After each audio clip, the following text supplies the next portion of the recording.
Issei was betrayed and got Carnage, Part 6. It's Wacky Anime What If. I hope you guys enjoy this. Alright, we're gonna go ahead and start. So Konika has just woken up from a very terrifying dream. She's woken up in a cold sweat. She's in this big bed though, her bed, in her room.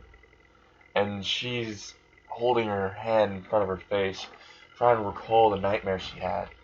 She had a nightmare that she turned into this creature that looked and resembled Issei when he turned into this substance, when he got around him and turned him into some monster.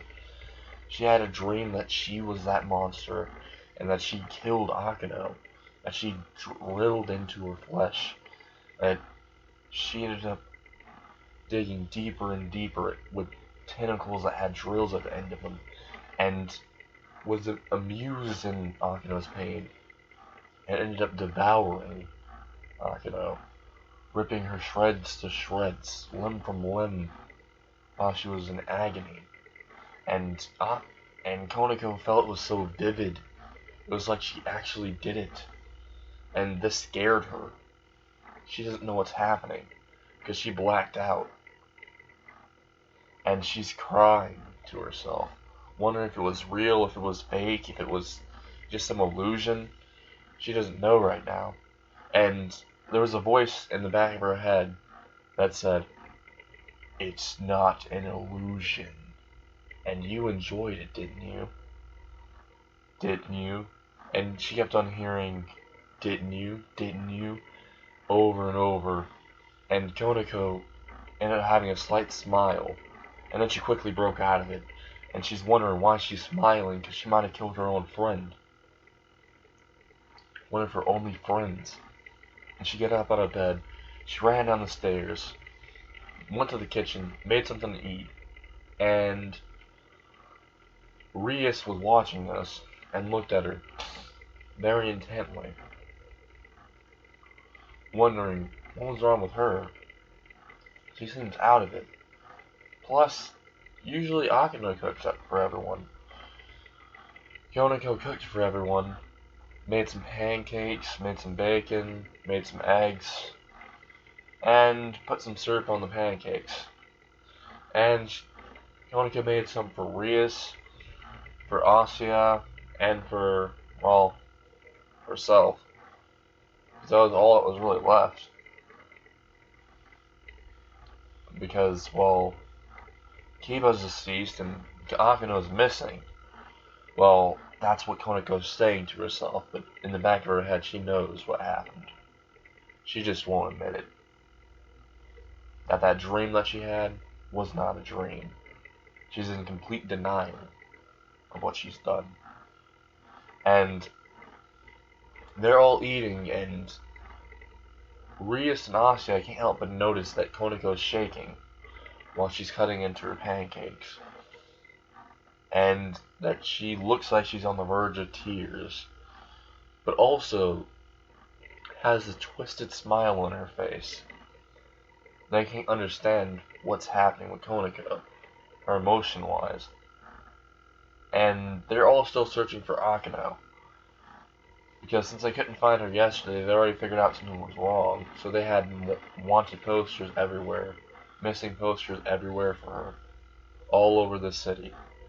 Scene cut. Issei has just awoken and just got out of bed.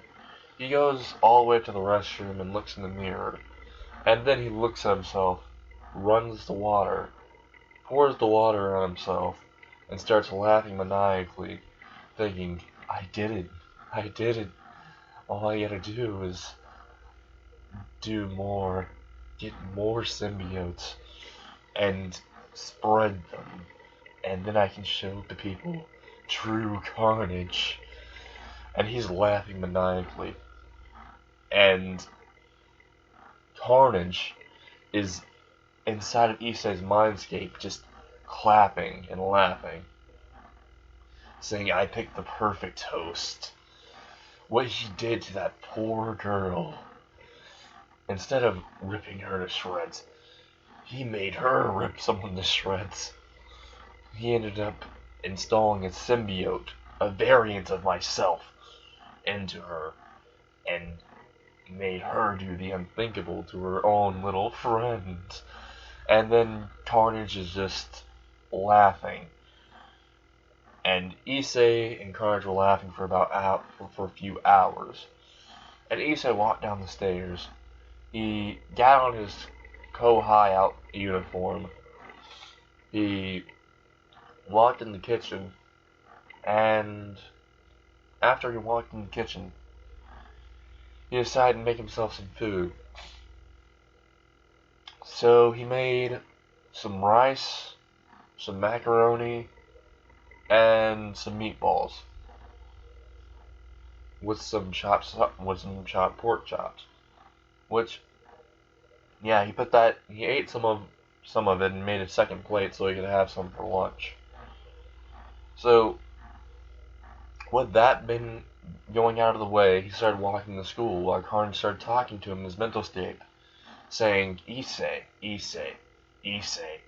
And Issei was just like, what, Carnage, my dearest friend, my buddy old pal, while he's smiling maniacally, unsettling everyone around him.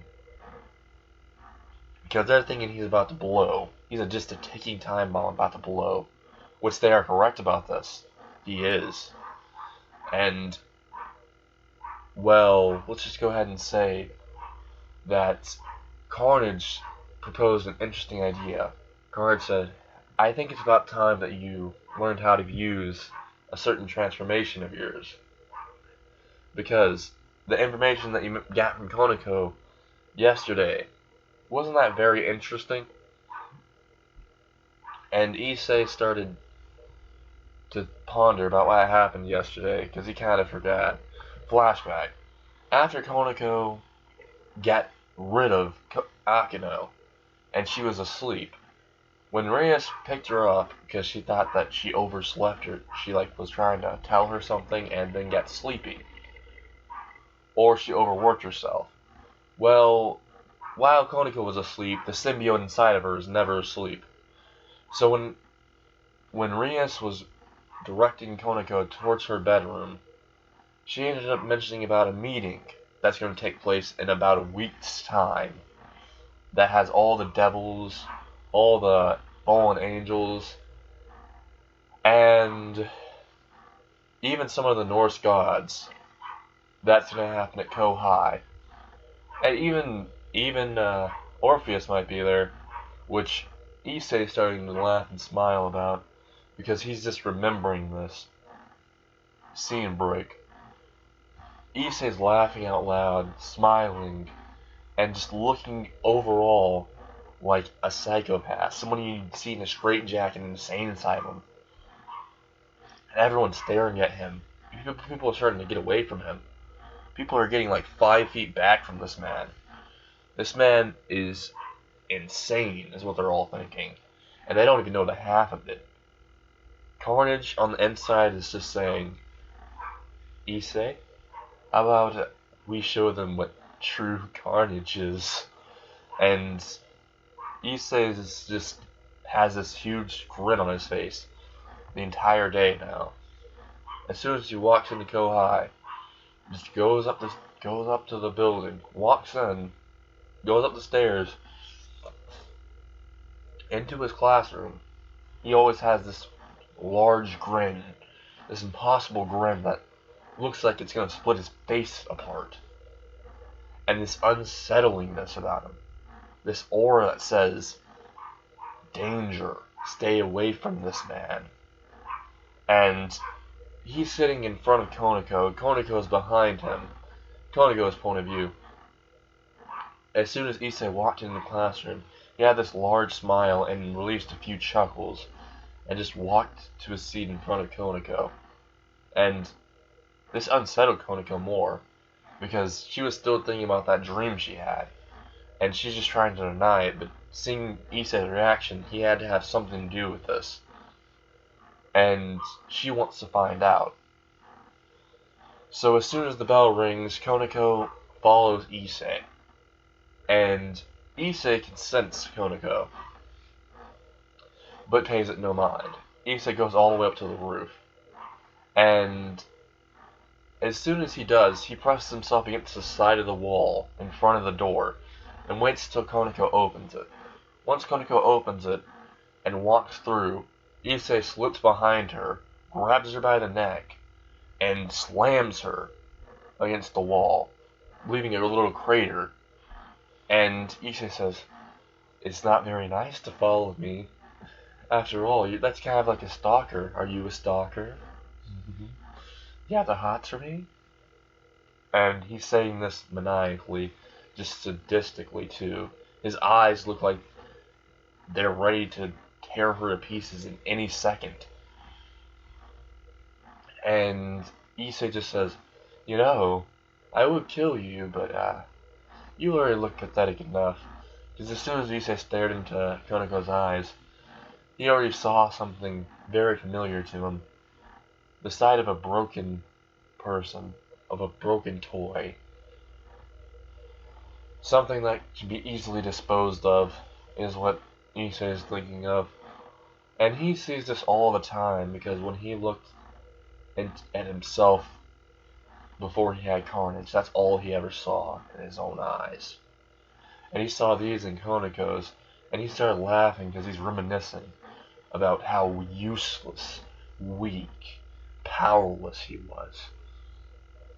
And thinking about how much more powerful he is now. And Koniko, while being choked, can barely mutter out these words. "What have you done to me? What monster did you turn me into?"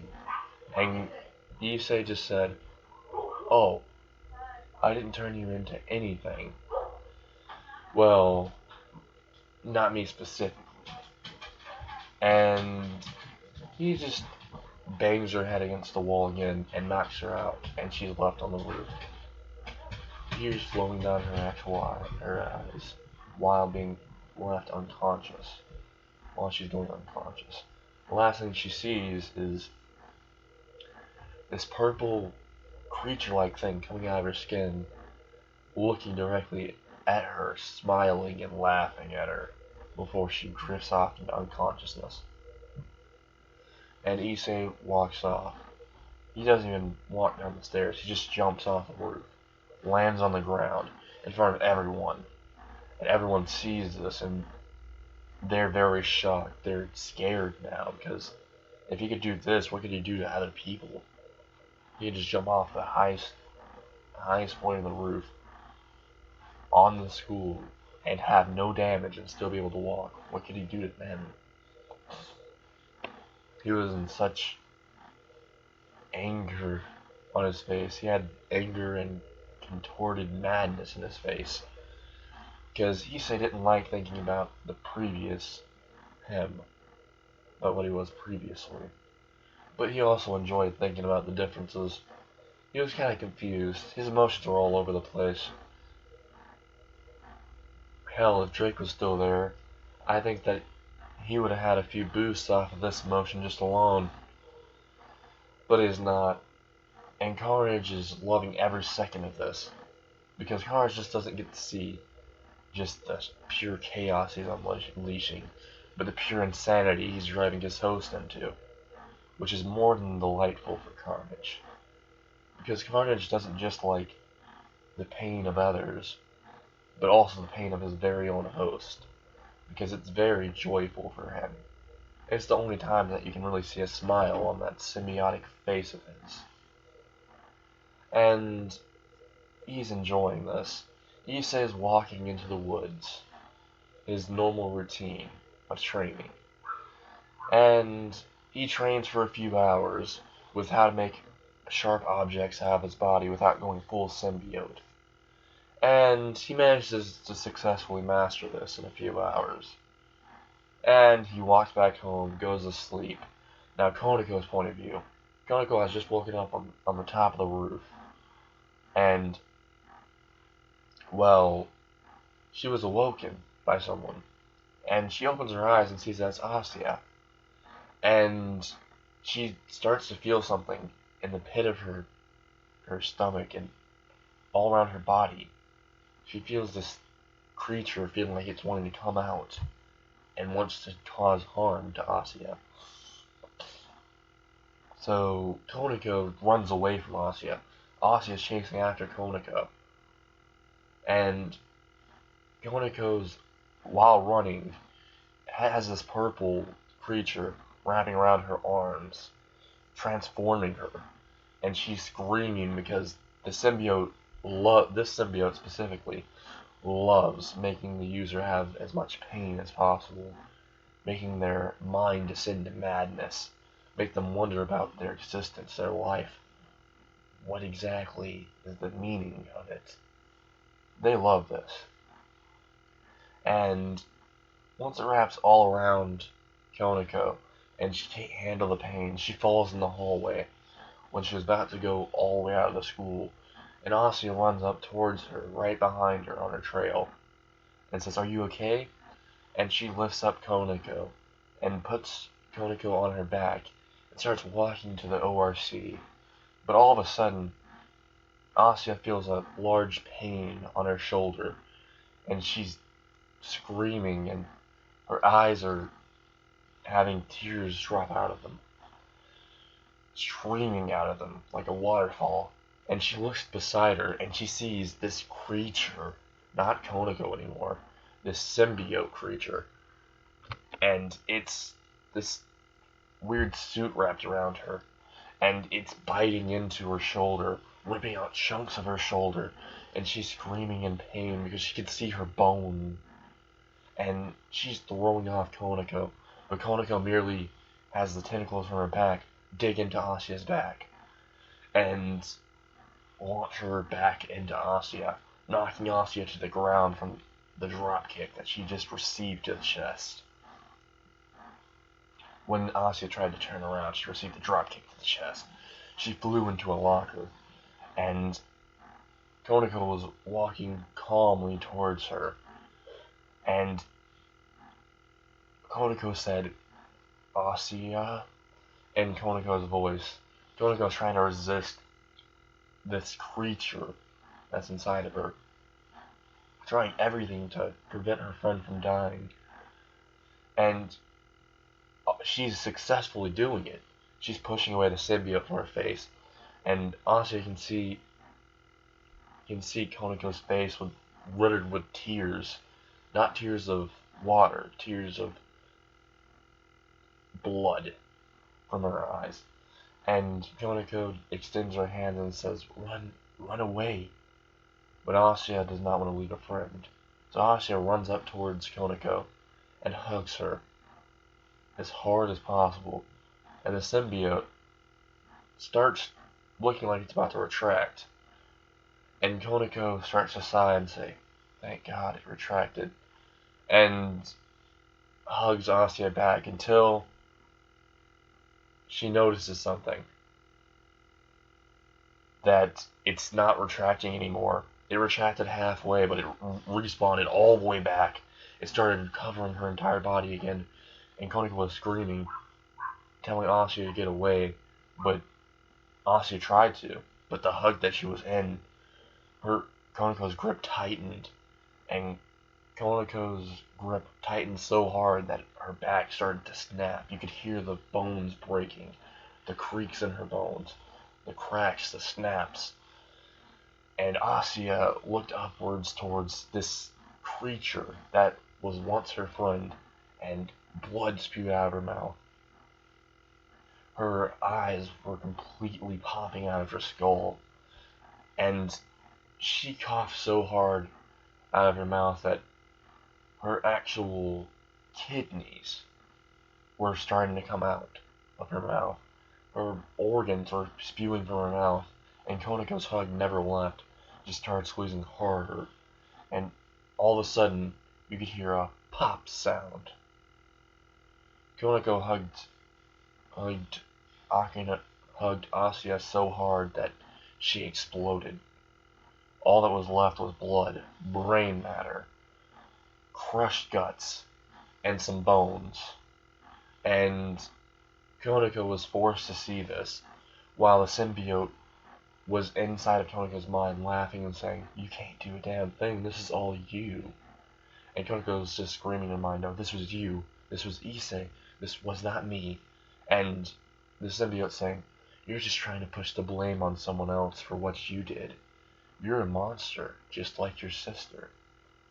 And Konako started tearing up in her mind, and she started to cry. And in her mind, the symbiote was behind her and started to embrace her and said, don't worry. When everyone else leaves you, I'll always be there. And Konako was left in tears. The symbiote retracted, and before it retracted, it munched all of the remains of Asuya down, and it completely cleaned it up. And Konako fell to the ground, passed out in front of the school hallways. And later on, Rias would eventually pick her up because, well, she had to double check because she couldn't find where Asuya or Konako were. And when she picked up Konako, she saw a little bit of blood on her collar of her Kohai uniform. And she wondered what happened, but she realized she'll just ask her later. She walked Konako back to the ORC and placed her in a bedroom in her room, and then walked to her room. And right when she goes to her room, Sir Zex is waiting. And Sir Zex says, the meeting has been accelerated. And, well, let's just go ahead and say the meeting's actually tomorrow now. It's not a week from now, because of all the disappearances lately. Mainly from your barrage. That people are starting to get suspicious. So we recall the meeting for sooner. I need you and your last barrage members, Asuya and Konako, to appear. Because I'm going to tell you breaking news. Akino's probably dead. Because, well, we tried to find her. We couldn't find her. We tried to get her father to find her. And he can find her everywhere, but she couldn't sense her. Couldn't sense her at all. Proving that she's most likely dead. And Akino falls to the ground in tears and crying and just screaming out, what did I do to deserve this? And we sing cut to Issei. Issei is singing with the symbiote and Konako. Just listening to all of this from Konako's room next to Rias's. And he's laughing to himself and saying, you betrayed me. That's the reason why I take everything from you. And he's laughing out loud. His eyes are starting to turn pure red. His very soul itself seems like it's the darkest. It's in tar. It's in the bottomless pit. It's undescribable to most people anymore. There's not a single resemblance of the previous Issei. It's as if all of it was snuffed out. And Carnage senses this and is just saying, my plan's working. This will be my best host yet. And that's where I end What If Issei Was Betrayed and Got Carnage Part 6. I hope you all enjoyed.